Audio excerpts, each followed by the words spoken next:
WA's lithium industry took a great leap forward today with the opening of a Chinese-owned manufacturing plant in Kwinana.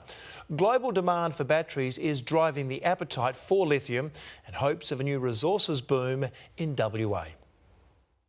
It's been in the ground here for millennia, and now lithium is being manufactured in WA. Well, they say lithium is the new black, and there's no doubt that lithium and battery storage energy really is the future for the Western Australian economy. The lithium industry is surging thanks to the boom in electric cars and rechargeable wall batteries for households. Stage 1 of the Tianqi lithium plant officially opened south of Perth today. This plant is a continuously operating plant, and it's got a much higher degree of automation than the plants in China. The Kwinana project will produce 48,000 tonnes a year of battery-grade lithium hydroxide once it's fully operational, processing the minerals from the Greenbushes mine, 250 kilometres south of Perth. The new plant creates around 200 jobs. The majority of those employed are from the Kwinana and Rockingham region. It's the first plant of its kind to be built outside of China. The company says it has literally created a new industry for WA. Because it ushers in a new era for jobs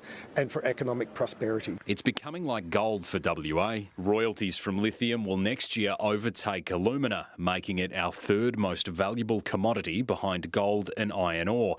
By 2023, lithium is forecast to reap $202 million a year in royalties. It's valued to the state just behind gold at $230 million.